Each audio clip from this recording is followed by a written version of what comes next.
But what moral framework?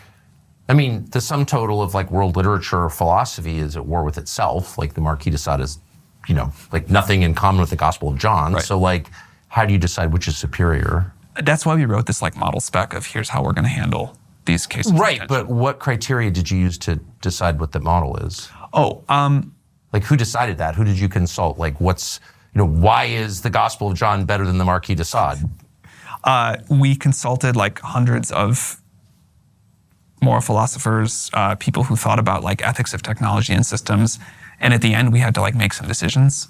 The reason we try to write these down is because A, we won't get everything right. B, we need the input of the world. And we have found a lot of cases where there was an example of something that seemed to us like, a fairly clear decision of what to allow or not to allow, where users convinced us like, hey, by blocking this thing that you think is an easy decision to make, you are not allowing this other thing, which is important, and there's like a difficult trade-off there.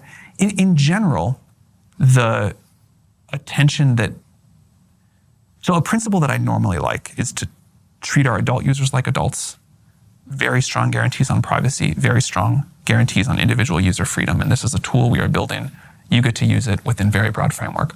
Within a very, very broad framework. On the other hand, as this technology becomes more and more powerful, there are clear examples of where society has an interest that is in significant tension with user freedom.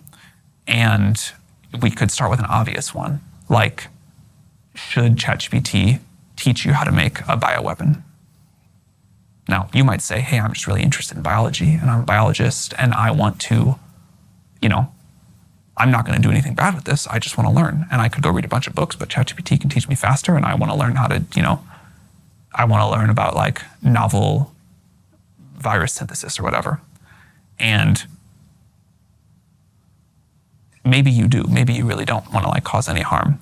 But I don't think it's in society's interest for ChatGPT to help people build bioweapons, and so that's a case. Sure, that's an easy one though.